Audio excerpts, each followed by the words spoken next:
दोस्तों आज की इस वीडियो में हम लोग विलोपन विधि को एकदम अच्छे से समझेंगे। मैं गारंटी के साथ बोल सकता हूँ कि आप मैथ में कितने भी कमज़ोर क्यों ना हो, इस वीडियो को देखने के बाद आपको विलोपन विधि हमेशा के लिए समझ आ जाएगा। ये वीडियो पूरे यूट्यूब पर सबसे आसान वीडियो है विलोपन विधि सिखाने के लिए। मैंने कई वीडियो देखा लेकिन इससे आसान किसी ने नहीं समझाया है। जो बच्चा इस वीडियो को देखने के बाद भी अगर नहीं समझ पाता तो मैं दावे के साथ बोल सकता हूँ कि उसे कोई भी टीचर नहीं समझा सकता, क्योंकि कोई भी टीचर इतना आसान और इतना डिटेल में नहीं समझाता है। तो आप अपने आप को लकी समझिए कि ये वीडियो आप तक पहुँची है, चाहे जैसे भी पहुँची हो। इसलिए इस वीडियो का फ़ायदा ज़रूर उठाएं। तो चलिए इस वीडियो को शुरू करते हैं। तो देखिए, इस वीडियो में मैंने 3 सवाल लिया है। तो इस पहले और इस दूसरे सवाल को तो मैं खुद हल करूँगा, ठीक है। लेकिन ये जो तीसरा सवाल है इसको आप लोग खुद हल करके इसका आंसर कमेंट में मुझे बताएंगे, ठीक है। तो चलिए हम लोग सबसे पहले इस पहले वाले क्वेश्चन को हल करते हैं। तो देखिए पहला क्वेश्चन क्या है, 2x + 3y = 13 और 4x - 2y = 2, ठीक है। हमें इन दोनों को विलोपन विधि से हल करना है, ठीक है। तो आपको ऐसे ही हमेशा 2 समीकरण दिया जाएगा। इस पहले समीकरण में देखिए एक्स वाई है, इस दूसरे वाले में भी एक्स वाई है, ठीक है। तो इस पहले वाले समीकरण को हमें हमेशा समीकरण 1 बोल देना है और इस दूसरे वाले का नाम समीकरण 2 ऐसे रख लेना है, ठीक है। अब इसके बाद हमें क्या करना है, तो देखिए अब हमें इसके बाद यहाँ पर x के पहले 2 है और यहाँ पर x के पहले 4 है, ठीक है। तो हमारा सबसे पहला काम क्या होता है कि इस पहले वाले संख्या को बराबर करना है। यहाँ पर 2 है, यहाँ पर 4 है, दोनों अलग अलग है, तो हमें इन दोनों को बराबर करना है, ठीक है। तो देखिए एक रूल होता है कि कोई भी समीकरण हो उस पूरे समीकरण में किसी एक ही संख्या से गुणा कर सकते हैं। जैसे मैं चाहूँ तो 4 से इस पूरे में गुणा कर सकता हूँ, 3 से इस पूरे में गुणा कर सकता हूँ। यानी कोई एक संख्या आपको चुनना है जिससे आप पूरे समीकरण में गुणा कर सकते हैं। तो सबसे पहला काम हमारा यही है कि इन दोनों संख्याओं को बराबर करना। तो देखिए बराबर करने में आपको दिमाग नहीं लगाना, एकदम सिंपल काम मैं आपको बताता हूँ। यहाँ पर x के पहले 4 है तो 4 का ऊपर गुणा कर लीजिए, यानी इस पहले समीकरण में। और यहाँ पर x के पहले 2 है तो 2 का नीचे वाले समीकरण में गुणा करिए, ये पहला वाला बराबर हो जाएगा, ठीक है ना। तो आपको दिमाग नहीं लगाना, हमेशा यही काम करना है, ठीक है। तो अब हम 4 का इस पूरे समीकरण में गुणा करते हैं। तो 4 का 2 में गुणा करेंगे तो ये 8 हो जाएगा, x है तो x लिख लीजिए, प्लस है तो प्लस हो जाएगा। फिर 4 का 3 में गुणा करेंगे तो 4 × 3 = 12 हो गया, y है तो y लिख लीजिए, ठीक है। बराबर है तो बराबर हो जाएगा। अब 4 का 13 में गुणा करेंगे तो 13 × 4 = 52, ठीक है। इतना हो गया। अब हम क्या करेंगे, अब नीचे भी गुणा कर लेते हैं। तो 2 × 4 = 8 हो जाएगा और यहाँ पर x है तो x हो जाएगा। फिर यहाँ माइनस है तो माइनस लिखिए, 2 दूना 4 y हो जाएगा, बराबर है तो बराबर लिखिए, फिर 2 दूना 4 हो जाएगा, ठीक है। अब आप यहाँ पे देख सकते हैं कि मैंने गुणा किया तो ये दोनों बराबर हो गया, 8 और 8, ठीक है ना। हम लोग यहाँ पर गुणा इसीलिए करते हैं ताकि ये पहला वाला बराबर हो जाए, बस हमारा यही उद्देश्य रहता है, ठीक है। अब देखिए ये पूरा समीकरण 1 हो गया, ये समीकरण 2 हो गया, तो इसको हम समीकरण 3 नाम दे देते हैं और इसको समीकरण 4, ठीक है।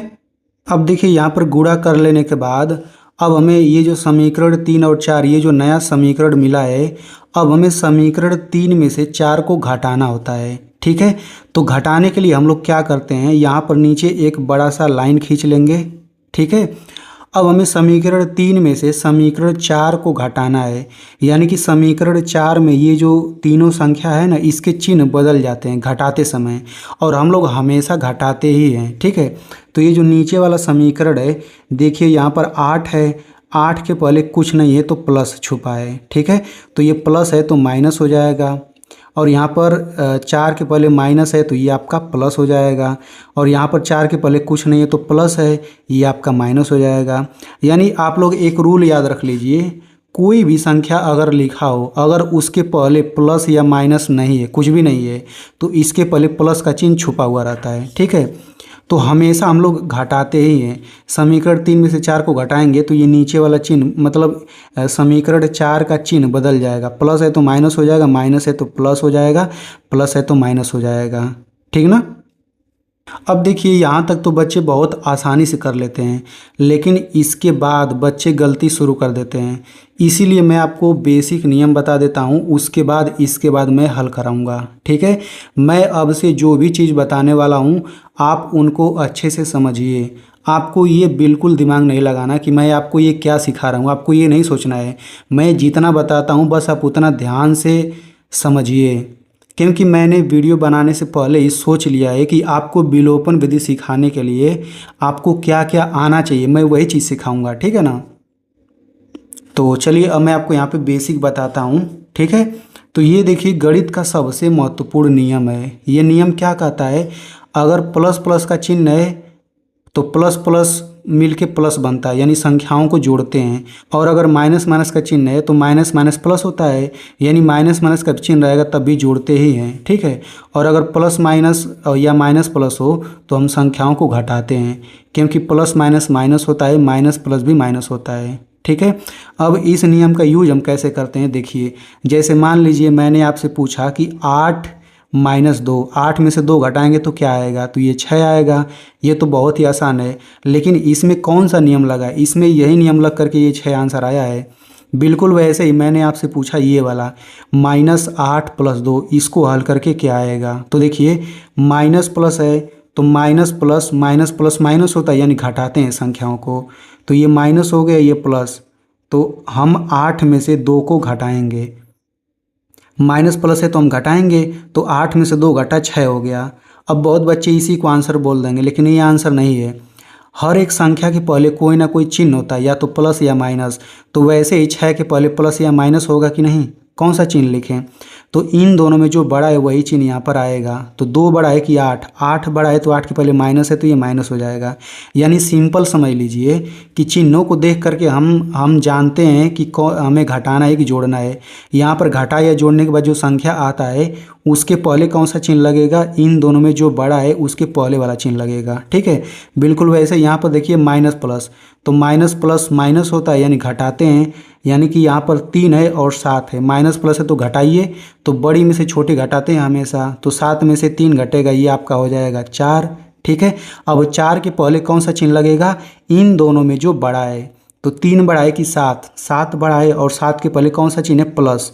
तो यहाँ पर प्लस लिखें या ना लिखें बात एक ही है, क्योंकि प्लस नहीं लिखेंगे तभी छुपा ही रहता है। यानी इसका आंसर हो जाएगा 4। ठीक है। चलिए इसको हल कर लेते हैं। तो देखिए माइनस माइनस है तो माइनस माइनस प्लस होता है, यानी संख्याओं को जोड़ते हैं। तो माइनस माइनस है तो हम संख्याओं को जोड़ेंगे, तो 2 4 क्या होता है, 6 होता है जोड़ करके। ठीक है। अब इसके पहले कौन सा चिन्ह लगाएंगे, जो इन दोनों में बड़ा है। तो 2 बड़ा है कि 4, 4 बड़ा है और 4 के पहले माइनस है तो ये माइनस हो जाएगा, यानी कि इसका आंसर ये हो जाएगा। चलिए अब हम इसको ज़रा देख लेते हैं।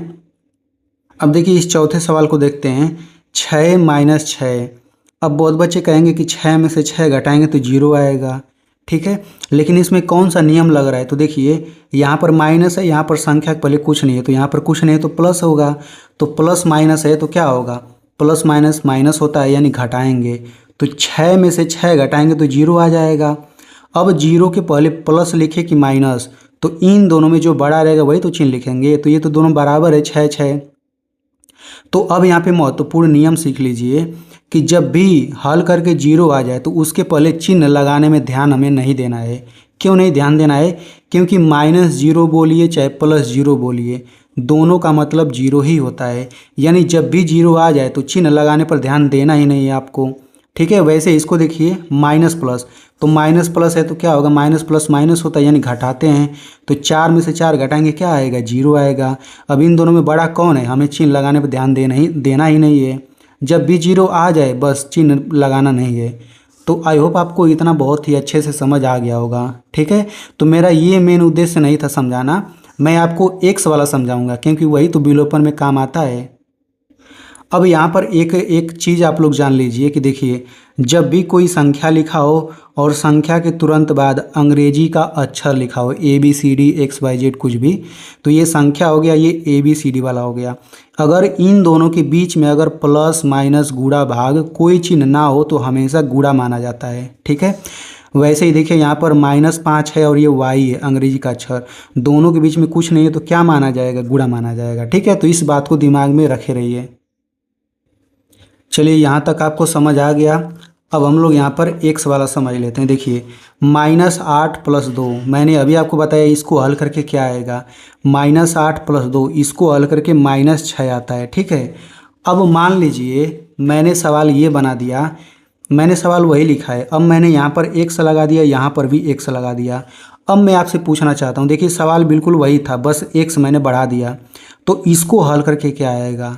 तो इसको भी हल करके -6 ही आएगा, बस यहाँ पर x बढ़ा है तो इसमें x बढ़ जाएगा, ठीक है। यानी कि इसको हल करके इतना आंसर आ जाएगा, ठीक है। अब मान लीजिए इसमें मैंने यहाँ पर y लगा दिया, सवाल देखिए बिल्कुल वही है, ठीक है। यहाँ y लगा दिया, यहाँ पर भी y लगा दिया, तब इसको हल करके क्या आएगा? तो इसको हल करके अभी भी -6 ही आएगा, लेकिन y मैंने बढ़ाया है तो यहाँ पर y बढ़ जाएगा। आप यहाँ पे देख सकते हैं कि यहाँ पर बीच में कुछ नहीं है तो गुणा ही है, यहाँ पर गुणा ही है, ठीक है। तो ये मन में रखना है, ऐसे गुणा का चिन्ह नहीं बनाना है, ठीक है। अब देखिए सवाल बिल्कुल वही है, मैंने मान लीजिए मैंने यहाँ पर x लगा दिया और यहाँ पर y लगा दिया। अब इसको हल करके क्या आएगा? क्या अभी भी -6 ही आएगा? बिल्कुल नहीं। देखिए आप हमेशा याद रखिए, अगर x यहाँ पर जो लिखा है बिल्कुल यहाँ पर वही लिखा है, तब तो इसको हल करके दोनों मिला करके एक संख्या आंसर आ जाएगा। यहाँ पर सेम लिखा, यहाँ पर सेम, तो दोनों मिला करके एक संख्या आंसर आ जाएगा। लेकिन अगर संख्या के बाद दोनों अलग अलग हो गया, तब ये दोनों मिल करके एक संख्या आंसर नहीं बनेगा, ये पूरा का पूरा उतर जाएगा। यानी कि ये हल होगा ही नहीं, तभी तो पूरा उतर रहा है, ठीक है। ये सवाल बिल्कुल वही है, इसको हल करके -6 आएगा। लेकिन मान लीजिए मैंने अब यहाँ पर x लगा दिया, यहाँ पर कुछ नहीं लगाया, तो इसको हल करके यहाँ पर क्या आएगा? तो याद रख लीजिए यहाँ पर संख्या के बाद x है, यहाँ पर कुछ नहीं है, तो फिर अभी भी तो अलग अलग ही है, तो अलग अलग है तो क्या होगा? फिर से उतर जाएगा। यानी कि ये x वाला जो नियम है ना, बिल्कुल यही वाला नियम है, बिल्कुल यही वाला नियम है, ठीक है। अगर ये वाला नियम आता है तो ये वाला आप आसानी से लगा सकते हैं। बस आपको ध्यान देना क्या है कि दोनों में x अगर है तो हम -8 + 2 हल करके इतना लाएंगे और x लगा देंगे बाद में। बस दोनों सेम रहना चाहिए, दोनों अलग अलग हो गया तो पूरा का पूरा उतर जाएगा, ठीक है। इस बात को याद रखिए। अब यहाँ पर देखिए 6 में से 6 घटाने पर 0 आता है, ठीक है। लेकिन मान लीजिए मैंने यहाँ पर x लगा दिया, यहाँ पर भी x लगा दिया।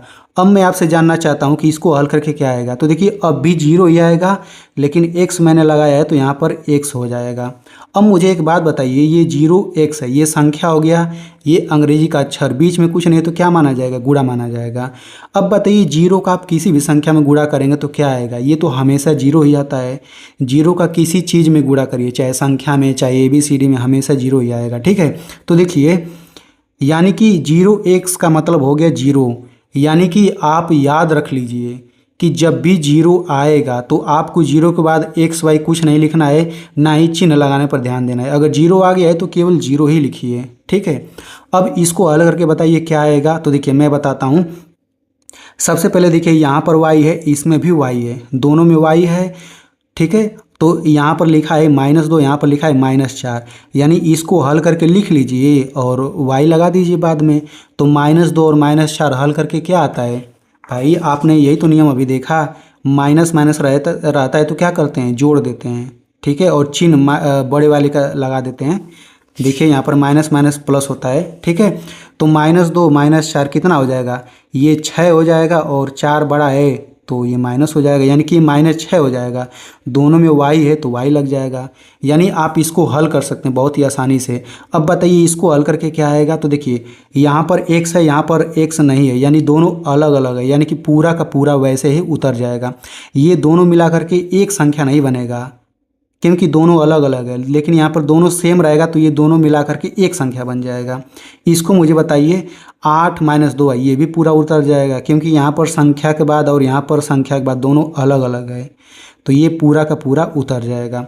बहुत बच्चे इसको ऐसे कर देंगे, 8 में से 2 घटेगा 6y कर देते हैं, जो कि गलत है। अगर यहाँ y रहता तब ना 6y होता। मुझे पता है कि इस समय अधिकतर बच्चों के दिमाग में क्या चल रहा होगा।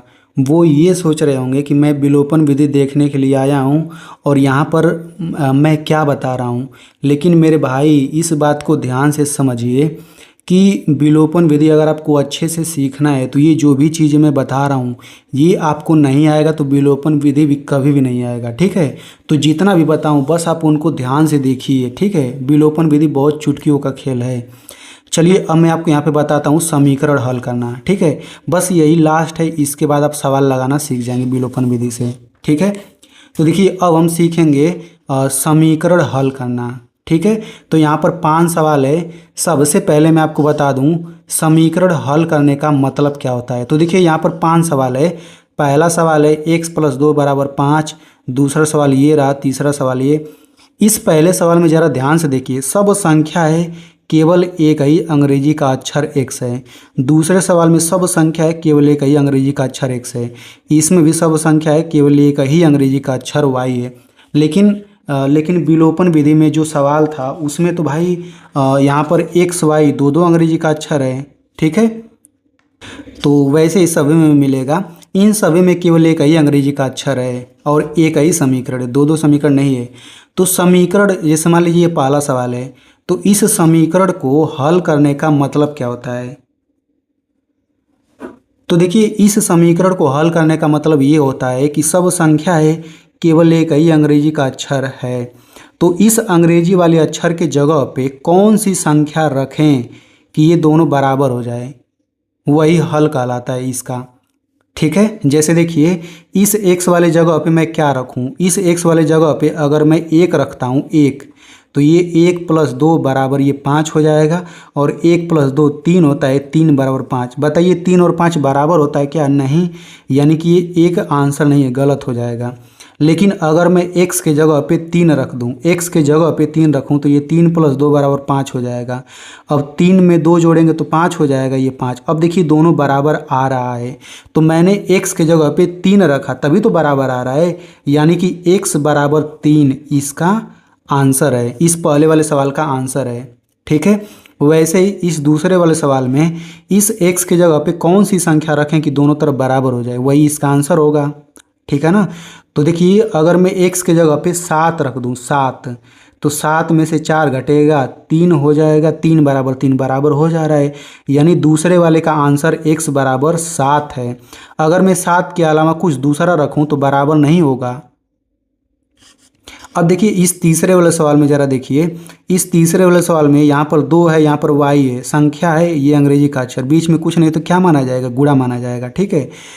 अब देखिए सब संख्या यहाँ पर अंग्रेजी का अक्षर है, तो इस अंग्रेजी के अक्षर वाले जगह पे कौन सी संख्या रखें कि दोनों बराबर हो जाए। जैसे देखिए ये आपका है 2 × y = 8, तो इस y के जगह पे देखिए हमेशा अंग्रेजी वाले अक्षर के जगह पे ही संख्या रखते हैं, तो इसके जगह पे कौन सी संख्या रखें कि बराबर हो जाए। अगर मैं यहाँ पे 3 रखता हूँ, 3, तो 2 × 3 = 8 हो जाएगा, और 2 × 3 = 6 = 8। बताइए 6 8 बराबर होता है क्या? नहीं, गलत। लेकिन अगर मैं y के जगह पे 4 रख दूं, 4y के जगह पे, तो 4 दूना 8 = 8 बराबर हो जा रहा है, यानी कि इसका आंसर हो जाएगा y = 4। तो देखिए अभी तो मैं आपको ये बता रहा हूँ कि समीकरण को हल करने का मतलब क्या होता है, और ये सब आंसर निकलता जा रहा है। पहले वाले का आंसर इतना है, दूसरे वाले का आंसर ये है, तीसरे वाले का आंसर ये है, ठीक है। लेकिन इसको लगाने का एक तरीका होता है, सभी सवालों में ऐसे डायरेक्ट आप नहीं बता सकते हैं, तो इनको लगाने का तरीका आपको सीखना है, ठीक है। ये तो डायरेक्ट तरीका है, ये सब आंसर है, याद रखिएगा आंसर है। तो चलिए अब मैं तरीका बताता हूँ, उस तरीके से हर सवाल लग जाएगा, कठिन से कठिन सवाल भी। तो पहला सवाल क्या है? x + 2 = 5। तो पहला सवाल है x + 2 = 5, ठीक है। तो देखिए हमें x का मान निकालना है ना, आंसर यहाँ पे देख सकते हैं। तो बराबर के इधर x अकेला है, यानी कि बराबर के इधर x हमें अकेला करना है।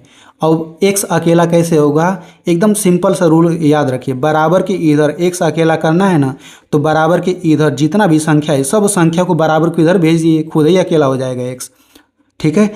तो ये हो जाएगा x = ये 5, अब देखिए इस 2 को बराबर के इधर भेजेंगे तभी तो x अकेला होगा। तो अब रूल होता है दूसरी तरफ भेजते हैं तो रूल होता है, देखिए यहाँ पर +2 है तो उधर जाएगा तो -2 हो जाएगा, यानी प्लस प्लस रहता है तो वो माइनस होता है। ठीक है, यहाँ पे ये रूल आप समझिए। तो देखिए यहाँ पर +2 है तो उधर आएगा तो -2 हो जाएगा। अब यहाँ पे x बराबर हो जाएगा 5 में से 2 घटेगा 3 और यही आपका आंसर है। तो आप देख सकते हैं कि मैंने डायरेक्ट भी वही आंसर निकाला था। चलिए अब हम दूसरे सवाल को देख लेते हैं। तो दूसरा सवाल क्या है, x - 4 बराबर 3। ठीक है, तो ये हो गया दूसरा सवाल। इसको हल करते हैं। तो यहाँ पर x निकालना है तो हम क्या करेंगे, बराबर के इधर x अकेला करेंगे। अकेला करने के लिए क्या करना पड़ेगा, इस 4 को इधर भेजना पड़ेगा। तो 4 के पहले माइनस है तो उधर जाके ये हो जाएगा +4। इसको आप ऐसे याद रख सकते हैं कि देखिए जब हम लोग दूसरे के घरों में जाते हैं तो हम लोग थोड़ा तैयार होकर के जाते हैं, यानी कि बदल करके जाते हैं। हम लोग घर पे जैसे रहते हैं वैसे डायरेक्ट दूसरे घरों पर नहीं जाया करते हैं। ठीक है, बिल्कुल वैसे ही देखिए बराबर की इधर ये दूसरा घर है और बराबर की इधर ये दूसरा घर है। दूसरी तरफ जाने पे ये बदलाव होता है, प्लस का माइनस होता है, माइनस का प्लस होता है। ठीक है, अब यहाँ पर x बराबर क्या हो जाएगा, इनको जोड़ करके 7 आएगा तो ये आपका आंसर है। देखिए मैंने वैसे भी आंसर निकाला था डायरेक्ट। ठीक है ना, तो इस तरह से। चलिए अब हम इस तीसरे सवाल को देख लेते हैं। तो तीसरा सवाल क्या है, 2y बराबर 8। तो ये हो जाएगा 2y बराबर 8। ठीक है, तो इसको ज़रा ध्यान से देखिए। यहाँ पर अब हमें 2 को बराबर किधर भेजना पड़ेगा। ठीक है, और हमें y चाहिए तो y को अकेला करने के लिए 2 को उधर भेजेंगे। तो याद रखिए 2 और y के बीच में क्या है, गुणा है। तो ये 2 इसके नीचे आ जाएगा, तो ये 2 इसके नीचे आ जाएगा ऐसे करके। यानी कि अगर गुणा में कोई संख्या है, अंग्रेजी वाले अक्षर के साथ कोई संख्या गुणा में है तो वो भाग में नीचे आ जाता है इस तरह से। अब y अकेला हो गया। अब देखिए जब भी ये बटे में ऐसे बटे में 8/2 ये बटा में आ गया तो इसको काटने का नियम होता है। यहाँ पर जो दोनों संख्या है ना, हम लोग ऐसा संख्या खोजेंगे कि जिसके पहाड़ा में ये दोनों आता उसी से काट सकते हैं। तो 2 के पहाड़ा में ये भी आता है, ये भी आता है। 2 एकम 2, 2 चौक 8। 2 का पहाड़ा पढ़ेंगे तो दोनों आ जाएगा, यानी 2 से हम इसको काट सकते हैं। तो 2 एकम 2 और 2 चौक 8 काटने का भी नियम होता है। तो y बराबर हो जाएगा 4/1। ठीक है, अब यहाँ पे एक रूल याद रख लीजिए कि अगर बटा के नीचे 1 हो तो उस 1 को हटा सकते हैं, कोई मतलब नहीं होता। यानी y बराबर 4 इसका क्या हो जाएगा, आंसर हो जाएगा। लेकिन अगर यही मान लीजिए अगर बटा के ऊपर 1 हो तब इसको नहीं हटा सकते हैं, तब ये 1/4 ही आंसर होगा। केवल बटा के नीचे 1 हो तभी 1 को हटा सकते हैं। बटा के ऊपर 1 जाता है तो उस 1 को नहीं हटा सकते हैं। ठीक है ना, तो y बराबर 4 आंसर आ गया और डायरेक्ट तरीके से भी y बराबर 4 आया था आंसर। तो इतना आपको समझ आ गया। अभी ये चौथा सवाल बचा है। तो चौथा सवाल क्या है, चौथा सवाल है -6x बराबर 12। ठीक है, तो सबसे पहले हम इसमें डायरेक्ट तरीका लगाना चाहें तो लगा सकते हैं। तो इस x के जगह पे ऐसी कौन सी संख्या रखें कि दोनों तरफ बराबर आ जाए। ठीक है, तो एक रूल याद रख लीजिए, -2 और -3 अगर इनका गुणा करना हो तो क्या आएगा। ठीक है, तो माइनस माइनस का गुणा करके प्लस होता है, तो माइनस माइनस का गुणा करके ये प्लस हो जाएगा और 2 3 6, यानी इनका गुणा करके 6 आता है, क्योंकि प्लस तो हटा भी सकते हैं। ठीक है ना, तो वैसे ही देखिए अगर x के जगह पे मैं -2 ले लूँ तो -6 और -2 का गुणा करके +12 आ जाएगा, यानी यही इसका आंसर है। ठीक था, ये तो डायरेक्ट तरीका हो गया, ये डायरेक्ट तरीका हो गया x बराबर -2। लेकिन इसको लगाते कैसे हैं, तो देखिए बिल्कुल वही तरीका भाई, ये -6 ये -6 फिर गुणा में x बराबर 12 ऐसे ही है ना। तो अब इस -6 को बराबर को उधर भेजिए तो x बराबर हो जाएगा 12 बटे, ये गुणा में है तो ये भाग में आ जाएगा, ये -6 हो जाएगा। ठीक है ना, ये -6 नीचे आ जाएगा। अब इसको हल कर लेते हैं तो x बराबर हो जाएगा 12/6। माइनस नीचे नहीं रहने देते, इसको हम ऊपर ले जा सकते हैं। ठीक है, तो अभी ये माइनस को ध्यान मत दी, ये जो 12/6 ये बटा में है, तो बटा वाला काटने का नियम मैंने क्या बताया था कि किसी एक ही संख्या के पहाड़ा में दोनों आना चाहिए, तो उसी संख्या से काट सकते हैं। तो 6 का पहाड़ा पढ़ेंगे तो ये दोनों आ जाएगा, तो हम 6 से काट सकते हैं। ठीक है, वैसे ये 3 के पहाड़ा में भी दोनों आ जाएगा, हम 3 से भी काट सकते हैं, लेकिन हम लोग बड़ा संख्या चुनते हैं ताकि तुरंत कट जाए। तो 6 से काटिए, 6 एकम 6, 6 दूनी 12। तो x बराबर ये 2/1 तो आ गया, लेकिन माइनस को भी साथ में लेना है। ठीक है, अब बटा के नीचे एक का कोई मतलब नहीं होता, उसको हटा देते हैं, मैंने बताया था आपको। तो x बराबर -2 यही आपका आंसर है। देखिए डायरेक्ट से भी वही आया था, ऐसे भी वही आ रहा है। आप यहाँ पे बस नियम सीखिए, ये नियम कैसे, ये इसके बाद यहाँ तक मैं कैसे पहुँचा, क्योंकि यही विलोपन विधि में लगेगा। चलिए एक और लास्ट सवाल देख लेते हैं, ये वाला 2y + 9 2y + 9 = 13, ठीक है ना। तो इसको ज़रा देख लेते हैं। तो देखिए सबसे पहले हम क्या करेंगे, यहाँ पर हमें y चाहिए, y को अकेला करना पड़ेगा, तो y के साथ में 2 भी गुणा में है, तो सबसे पहले 2y को अकेला करिए, बराबर की इधर, तो 9 को उधर भेजना पड़ेगा। तो 2y बराबर हो जाएगा 13 + 9 उधर जाके क्या हो जाएगा -9, तो ये हो जाएगा 2y बराबर 13 में से 9 घटाएंगे 4 आ जाएगा, ठीक है। अब यहाँ से y तो निकाल सकते हैं, क्योंकि ये सवाल बिल्कुल ऐसा हो गया तीसरे चौथा जैसा, ठीक है। तो बीच में कुछ नहीं तो गुणा है, तो यहाँ से y बराबर हो जाएगा 4/2, यही 2 तो नीचे आया है। अब 2 के पहाड़ा में दोनों आता है, 2 एकम 2, 2 दूना 4, तो यहाँ से y बराबर 2 आ जाएगा, यही आपका आंसर है। आप देख भी सकते हैं y की जगह पे अगर हम यहाँ पे 2 रखेंगे तो 2 दूना 4 और 4 में 9 जोड़ेंगे तो 4 9 13, देखिए दोनों तरफ बराबर आ जा रहा है। अगर मैंने जो भी समझाया अगर आपको उतना समझ आया है तो समझिए अब आप विलोपन विधि बहुत आसानी से समझ जाएंगे, ठीक है। तो देखिए सवाल यही था पहला वाला, तो यहाँ पे मैं थोड़ा सा रिपीट कर देता हूँ। कि मैंने क्या किया। तो देखिए यहाँ पर सबसे पहले 2 का नीचे और 4 का ऊपर गुणा किया, ठीक है। पूरे समीकरण में गुणा करना होता है, ये नहीं कि केवल इसी में गुणा कर दें, पूरे यहाँ तक करना पड़ेगा, ठीक है। और ये गुणा क्यों किया जाता है, ये पहला वाला संख्या बराबर करने के लिए बस, ठीक है। अब ये जो चौथा समीकरण होता है ना, हमेशा 3 में से 4 को घटाते हैं, तो घटाने के लिए ये जो नीचे वाला होता है इसके सभी चिन्ह बदलेगा, प्लस है तो माइनस, माइनस है तो प्लस हो जाएगा, प्लस है तो माइनस हो जाएगा, ठीक है। अब हम क्या करते हैं ज़रा समझिए। अब हम ये प्लस चिन्ह नहीं लेंगे, हम ये वाला चिन्ह लेंगे। यहाँ पर समझिए कि प्लस के जगह पे ये वाला आ गया है चिन्ह, और यहाँ पर माइनस के जगह समझिए ये आ गया है, और यहाँ पर प्लस के जगह ये आ गया है, ठीक ना। ये इसीलिए लिखा जा रहा है, यानी कि इस वाले चिन्ह का कोई मतलब नहीं रह गया, ठीक है। अब हम क्या करेंगे, देखिए अब हम इसको उतार लेते हैं। ऊपर ये 8x हो गया, 8x लिखिए, और फिर नीचे क्या हो जाएगा -8x, ऐसे लिख लेते हैं। फिर यहाँ पर क्या है +12y, अगर यहाँ पर देखिए +12y, तो ये +12y हो गया। अगर माइनस रहता तो -12y लिखते हैं। फिर ये हो जाएगा +4y, ये हो जाएगा +4y, यानी मैंने बराबर के इधर वालों चारों चीज़ों को लिख लिया यहाँ पर। अब बराबर है तो बराबर लिखिए, अब बराबर के इधर इन सबको लिखिए, तो ये 52 है तो 52 लिखिए, फिर ये -4, ठीक है। अब देखिए यहाँ पर x है, इसमें भी x है, यानी कि ये दोनों हल होके एक संख्या में आंसर आएगा। अब यहाँ पर बिल्कुल वही रूल लगेगा जो हमने शुरू में देखा था। तो आप मुझे बताइए 8x - 8x ये हल के 0 नहीं आएगा। ये जो मैंने आपको बताया था यहाँ पर 6x - 6x ये 0 आता है, ठीक है। तो अब मुझे ये बताइए कि 0 का मतलब तो कुछ नहीं होता, इसीलिए इसको हम ऐसे काट देते हैं, यानी 0 ही आएगा। अब देखिए ये y है, तो दोनों में जब y है तो ये दोनों मिल करके आंसर एक ही बनाएगा। तो अब मुझे बताइए यहाँ पर +12y और +4y क्या आएगा आंसर, तो प्लस प्लस प्लस होता है, यानी 12 4 16 हो जाएगा, और दोनों में y है तो y रहेगा। अब इसके पहले कौन सा चिन्ह आएगा, दोनों में जो बड़ा है, तो 12 बड़ा है तो प्लस लगाएंगे। तो यहाँ पर प्लस लिखिए या ना लिखिए बात एक ही है, क्योंकि प्लस छुपा रहता है। अब ये बराबर हो जाएगा, यहाँ पर 52 में से 4 घटाएंगे क्या आ जाएगा, ये 48 आ जाएगा। देखिए यहाँ तक तो हल करना बहुत ही आसान है। अब इसके बाद आपको केवल समीकरण हल करना रहता है बस। जैसे देखिए यहाँ पर मैंने समीकरण, यहाँ पे अब समीकरण बन गया। अब यहाँ से y निकाल लीजिए, यहाँ पे आप डायरेक्ट भी y बता सकते हैं। अब इसके बाद आपका इस तरह का सवाल बन गया समीकरण हल करने वाला। देखिए सब संख्या है, केवल एक ही अंग्रेजी का अक्षर है y, तो y के जगह पे कौन सी संख्या रखें कि दोनों तरफ बराबर आ जाए। तो यहाँ पर देखिए y के जगह अगर हम 3 रख दें, y के जगह 3, तो ये भी 48 हो जाएगा, 16 3 48, और ये भी 48 है। तो ये तो डायरेक्ट आंसर है, लेकिन आपको डायरेक्ट आंसर नहीं निकालना है, ठीक ना। मैं बताता हूँ कैसे निकलेगा। यहाँ से y बराबर हो जाएगा 48, बीच में गुणा है तो ये नीचे आ जाएगा, नीचे ऐसे करके। लेकिन आपको डायरेक्ट अगर आता है तो ये वाला टेक्निक याद हो जाएगा आपको ऑटोमेटिक।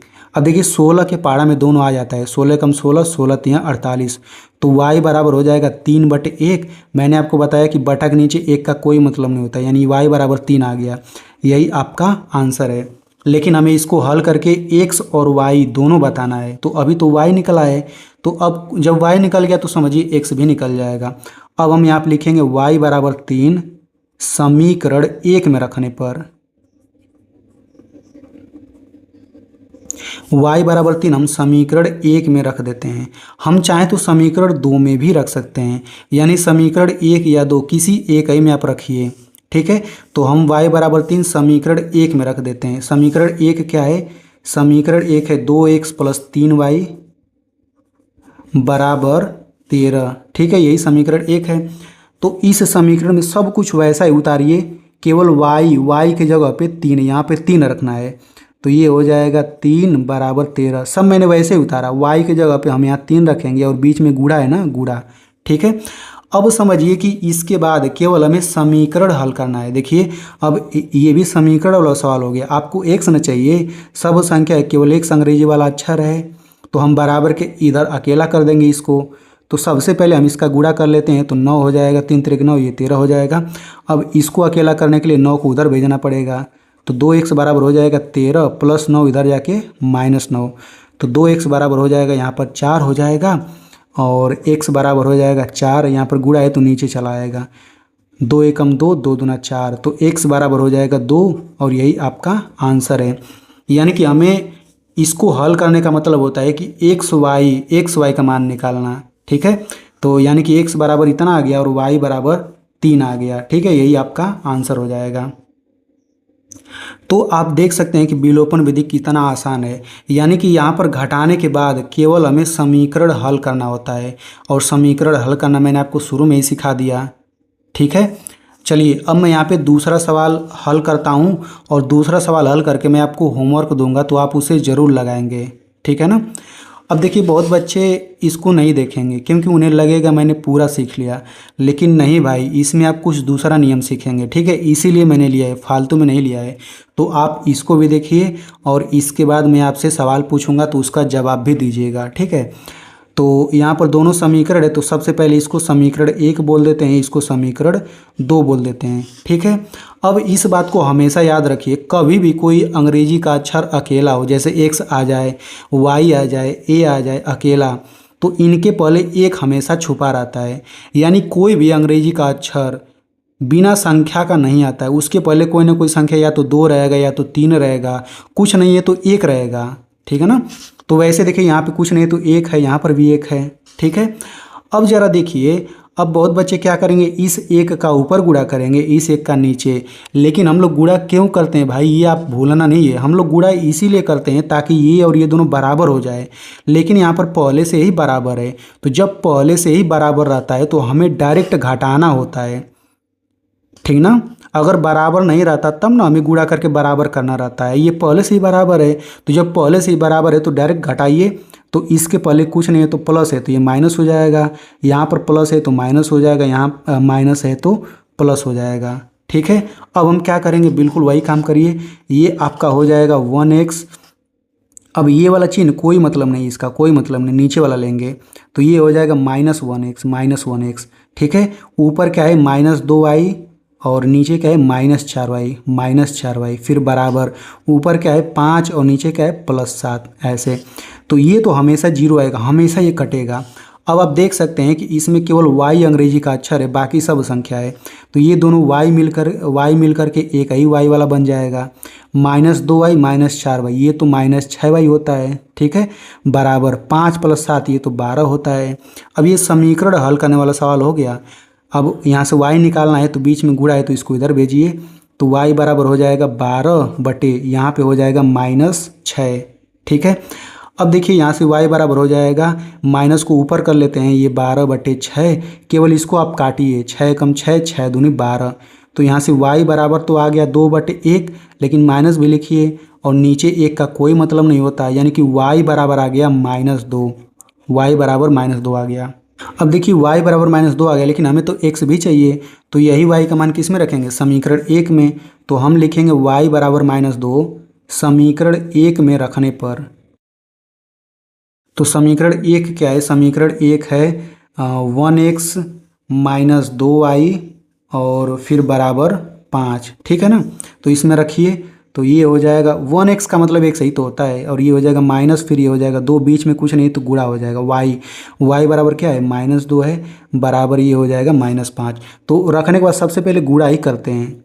अब ये भी समीकरण केवल हल करिए, x निकालना है तो देखिए माइनस माइनस का गुणा होकर प्लस हो जाएगा और 2 दूना 4, फिर बराबर ये हो जाएगा 5, और यहाँ से x बराबर हो जाएगा 5 प्लस 4 है तो उधर जाके क्या हो जाएगा -4 हो जाएगा। ठीक है, तो यहाँ से x बराबर क्या हो जाएगा 1, यानी कि यही आंसर है, और यहाँ से y बराबर -2, ये दोनों आंसर हो जाएगा। तो देखिए मैंने आपको बहुत ही आसानी से समझा दिया। अब मैं यहाँ पे आपको होमवर्क दे देता हूँ। तो देखिए यहाँ पर ये तीसरा सवाल है, इसको हल करके इसका आंसर कमेंट में मुझे ज़रूर बताइए। लेकिन यहाँ पर आप लोग एक हिंट देख लीजिए, नहीं तो आप पूरा नहीं हल कर पाएंगे। देखिए मान लीजिए अगर y बराबर 7/7 आ जाए, यानी ऊपर नीचे सेम संख्या आ जाए, तो हमेशा ये कट के 1 आता है आंसर। क्यों आता है? मान लीजिए 7/7 है तो 7 के पारा में दोनों आ जाएगा, 7 एकम 7, 7 एकम 7, तो बटा के नीचे से 1 हटा सकते हैं तो केवल 1 आंसर आता है। इसीलिए यानी कि कभी भी बटा के ऊपर और नीचे सेम संख्या रहेगा तो वो कट के 1 ही आंसर आता है। ठीक है ना? तो अब आप लोग इसको हल कर सकते हैं और इसका आंसर मुझे कमेंट में ज़रूर बताइए।